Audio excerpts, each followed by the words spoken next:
Hello, thank you for joining us on CoreTV News at 4. I am Frank Malapian. Here are some of the reports we're filing at this hour. Security operatives say they have uncovered a plot by Boko Haram to bomb the Nnamdi Azikiwe International Airport in Abuja. The Department of State Services has consequently stepped up security at all airports across the country. DSS said in a statement that its operatives arrested a 14-year-old boy from Kogi State, Solai Mon Abdurrahman, aka Sunday Ajayi, while monitoring travelers' movements, including passenger screening and boarding procedures at the airport. It added that Abdurrahman confessed that he infiltrated the airport with the assistance of one Dauda Sadiq, who is presently at large. DSS explained that the suspect revealed that Sadiq directed him to spy on the installation and passed to him information in respect of travelers' movement and other processes at the airport. This, according to the agency, has made it step up cooperation with the Aviation Security Department to forestall any possible attack and to ensure adequate security at the airports. A Nigerian Air Force aircraft, Donia 28, has crashed at the old Nigerian Defense Academy, Kaduna, northwest Nigeria.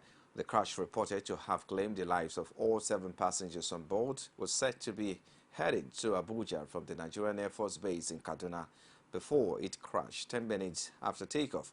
It was gathered that the captain, co-pilot, board technician, 4 passengers were involved in the crash, confirmed by the Director of Public Relations and Information of the Nigerian Air Force, Air Commodore Dele Alonge, and the Northwest Zonal Coordinator of the National Emergency Management Agency, Musa Ilala.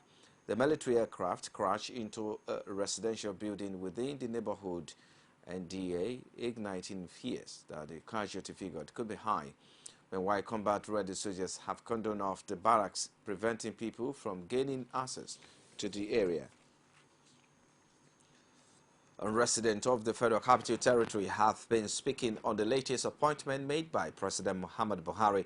Some say the list is largely skewed in favor of the North, while others are of the view that sectional interests should be relegated to the background.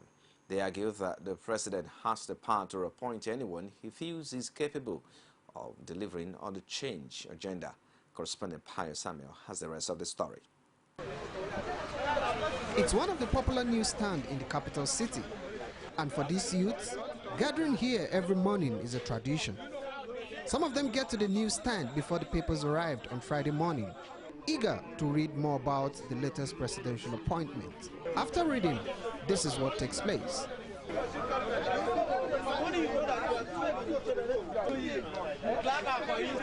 It's clear that the new list of appointees is generating mixed reactions among Nigerians. These men are of the opinion that the appointments so far made have been too one-sided, with no regard for federal character. The appointments have started coming, but Nigerians would rather have, an atmosphere where the appointments are spread across. It may sound a bit sentimental, but take it or leave it.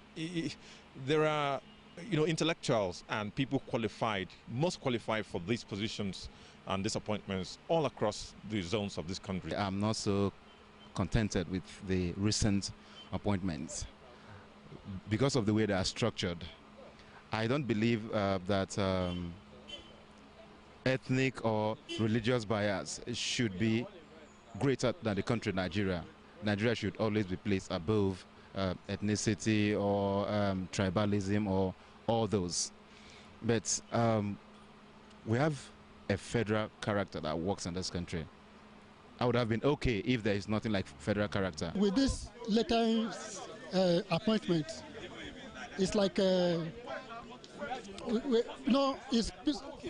you look at the view of people in many quarters, it's like he is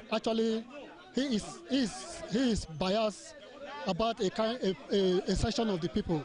For some, the project Nigeria must not fail. So they maintain that the president has picked people he believes will deliver. But they also want the president to tread with caution. Buhari is the best president so far for now, on record. He's the best, and it's actually coming to salvage common Nigerians. That is just one thing I would say about him as a person. And the man himself is a credible leader, a leader that does not have corruption in his DNA. And he wants to take Nigeria to a greater height.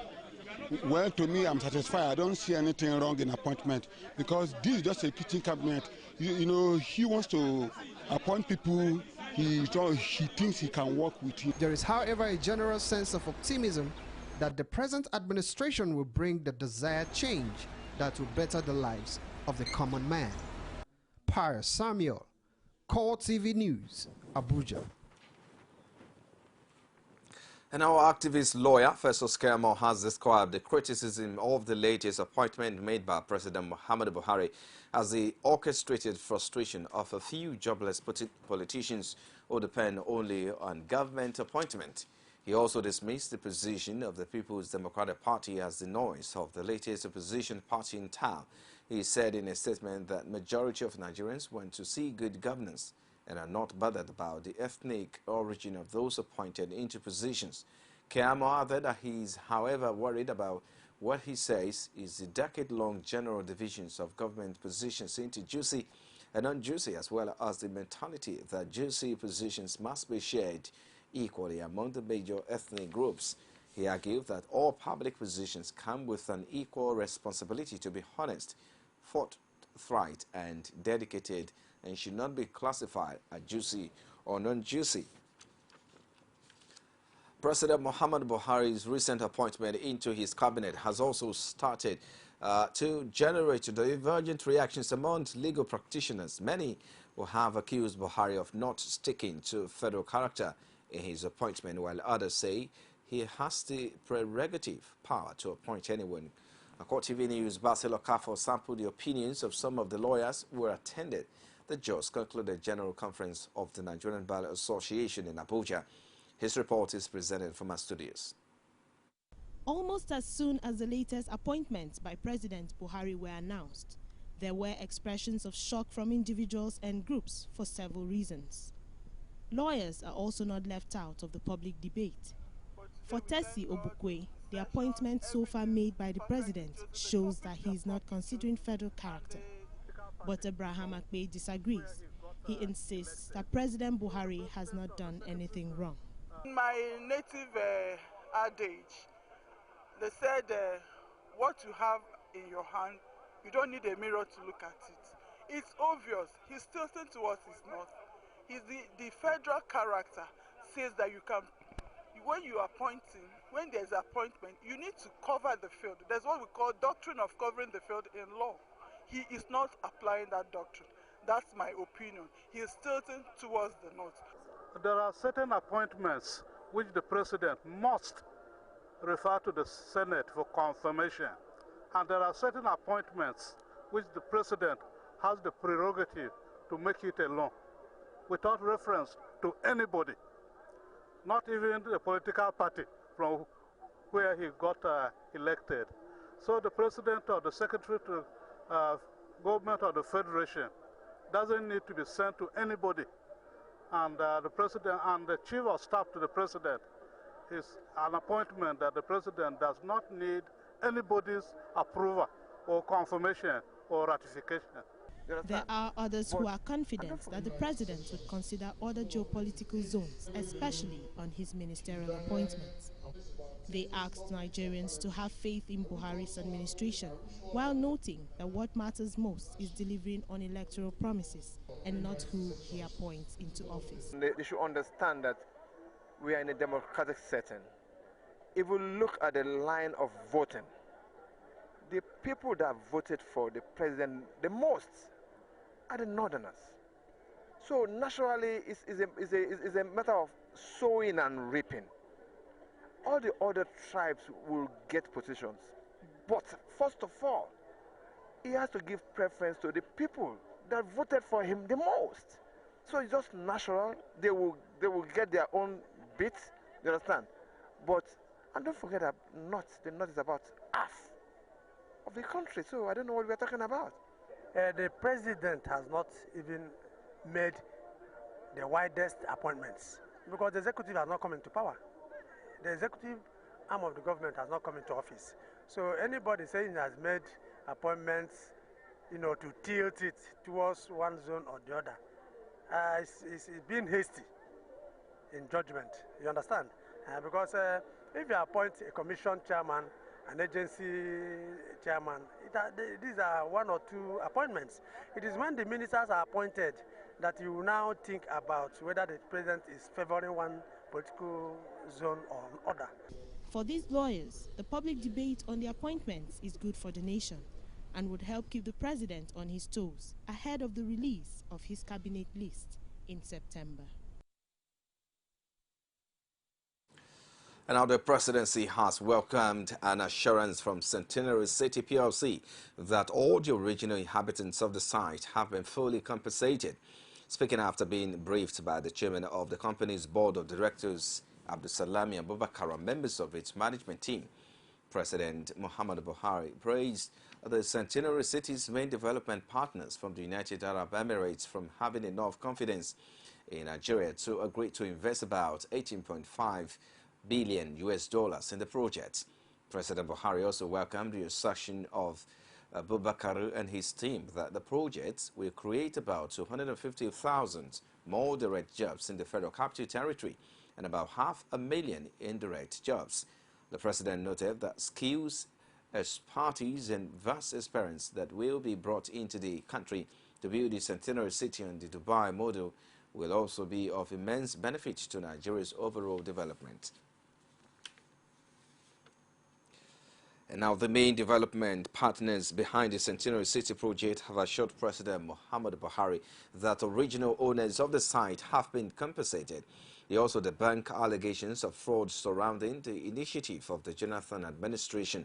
And speaking to State House correspondent after the meeting at the presidential villa in Abuja, the investors maintained that the $18.5 billion drive, or private sector-driven project, will be completed in record time.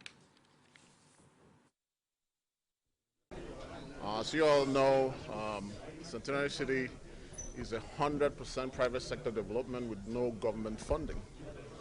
Centenary City PLC is owned by 40 Nigerian and international investors, and our partner, Eagle Hills, is sponsored by the Sovereign Wealth Fund of Abu Dhabi, which has over $1 trillion under management.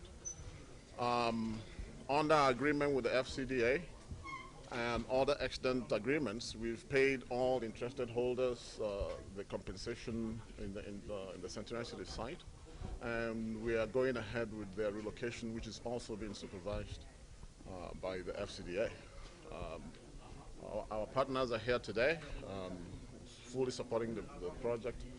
Like the PAMSEC of the FCTA said, the President is looking forward to a speedy completion of this project, which, as planned, will provide over 100,000 construction jobs and 250,000 permanent, well-paying jobs at a cost of $18 billion, which is the largest private single foreign direct investment in Nigeria's history. Well, as you've heard the MD of Centenary City PLC, we have done our due diligence as investors, and we're happy with the result. We cannot do due diligence into rumors. We can only do due diligence into facts. And the facts on record are good. All due process has been followed. This is a private sector investment. We as Eagle Hills were very happy to make this investment in the previous administration, and we're even happier to be here today in this administration's tenure. And we've been assured that Nigeria will always welcome foreign direct investment, and that's why we're here.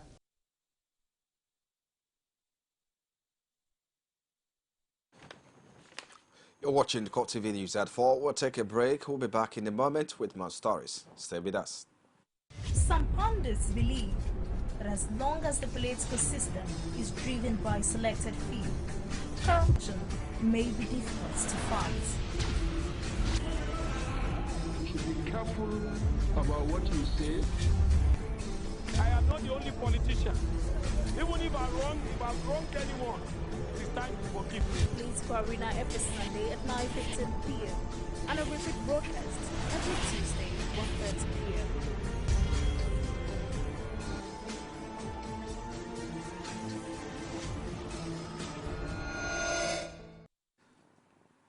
You're watching CoreTV News at 4 live from our Lagos studios. All our top stories can be found on our social media platforms, facebook.com/CoreTV News. You can also follow at CoreTV News NG. For live streaming, log on to www.youtube.com/CoreTV, leave space, then news. And now the federal government has reversed the status of the Alvan Ikoku University of Education to its former College of Education status. The change in status of the well-known Alvan Ikoku College of Education towards the tail end of the administration of President Goodluck Jonathan has generated a lot of controversy while it lasted. Our correspondent, Imo State Ajibade Professor, has the rest of the story. The controversies surrounding the status of Alvan Ikoku University of Education Owerri and whether or not it will retain its new university nomenclature has lingered on for some time now. But a recent visit to Owerri by the leadership of the National Commission for Colleges of Education led to the revelation by its Executive Secretary, Monday Joshua, of the directive by President Muhammadu Buhari for the Commission to put on hold its elevation to a university and that of 3 others. According to him, the clarification became necessary to put an end to the current atmosphere of suspicion and confusion that has taken hold of the once peaceful institution.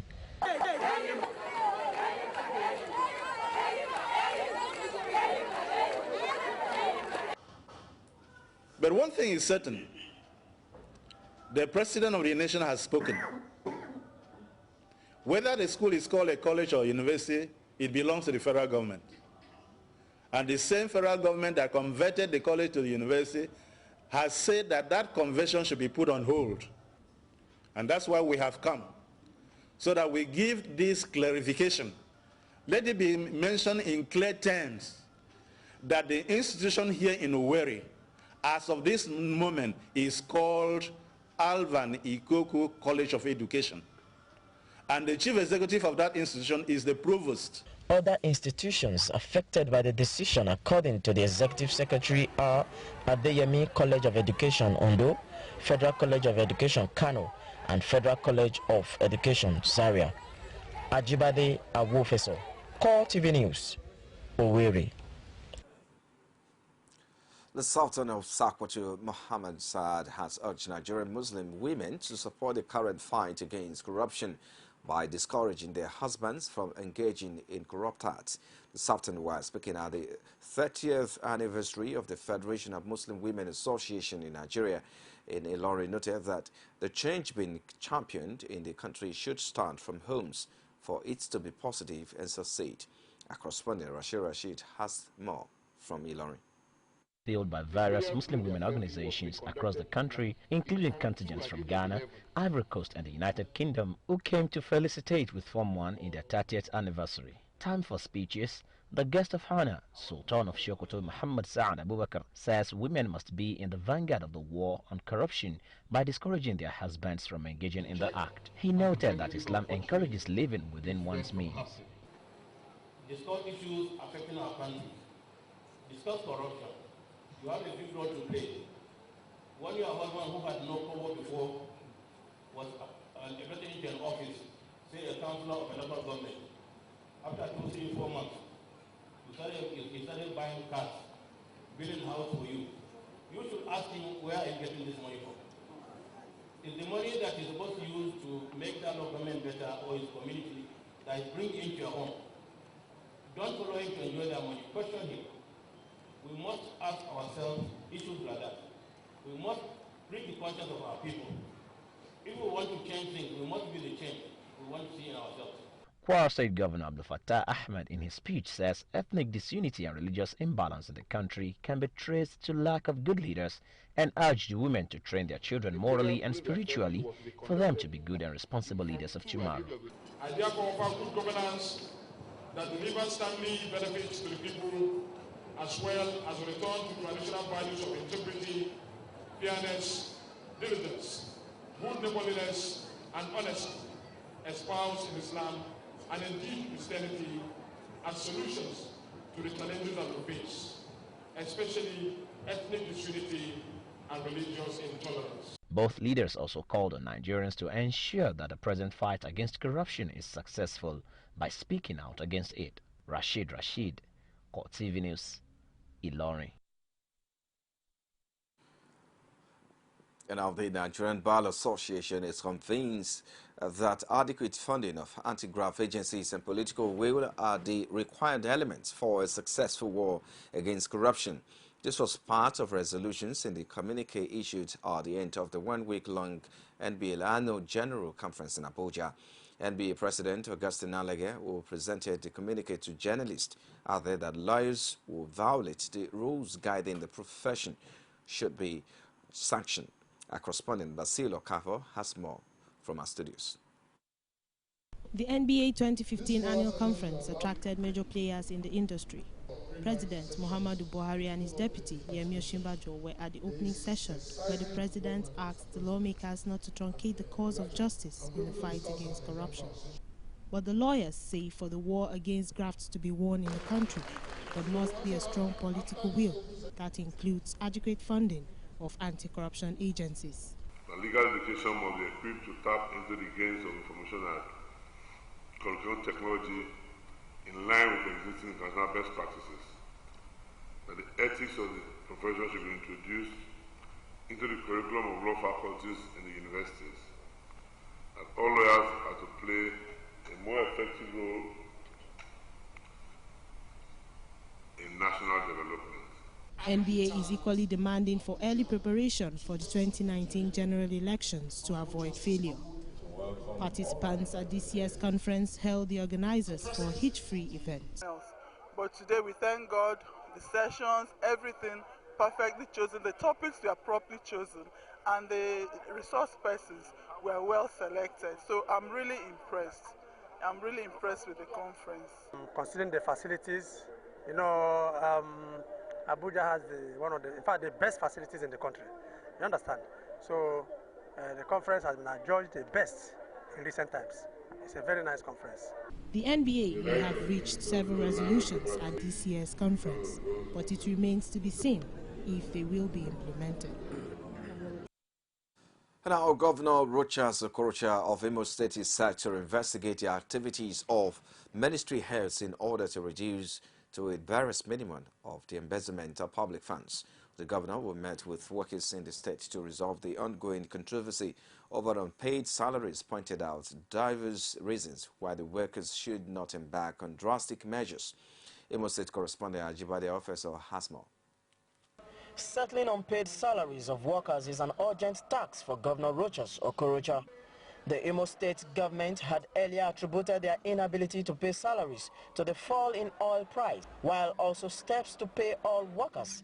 The governor today sets up a committee he called Bailout Committee to see to the payment of all salaries.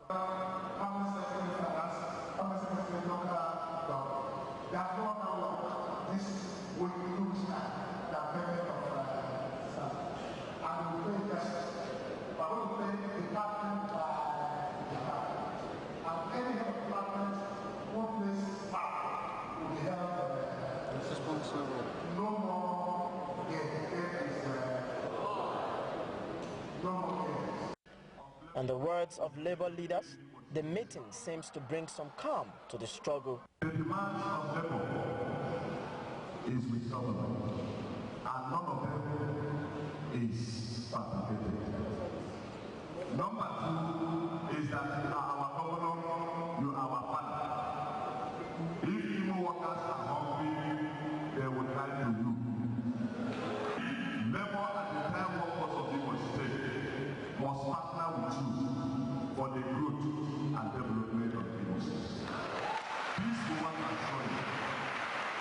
Some of the workers present at the meeting, who are eagerly awaiting the payment of their salaries, left the venue with relief.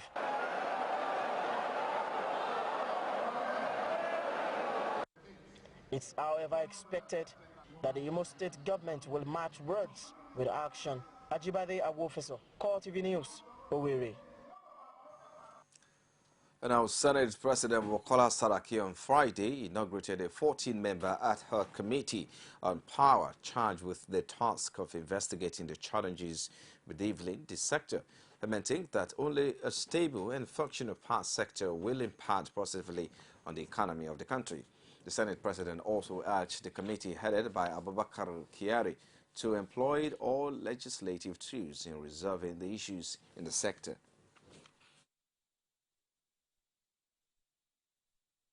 The power sector is a key driver of the economy, and as such, whatever we do in trying to address the power sector is essential in trying to address our economy. The power challenges that we have are real, they are serious, and they are many.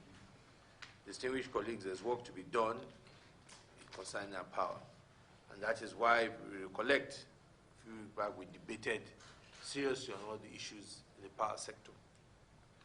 And as following to that, we took a resolution and agreed that an ad hoc committee should be set up charged with responsibility of oversight on some of the issues of decision taken on generation, transmission, distribution of electricity in Nigeria.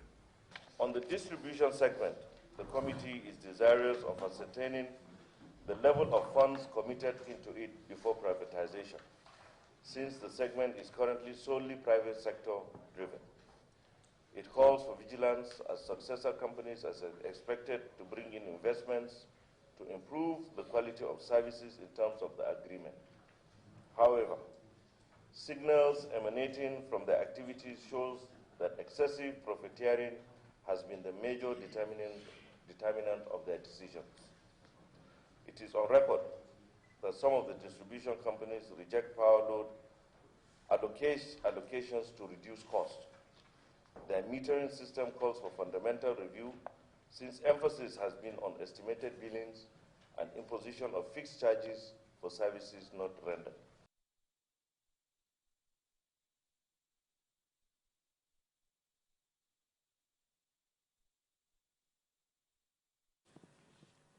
Now, the first set of Lagos State pilgrims to this year's Hajj exercise have arrived Medina.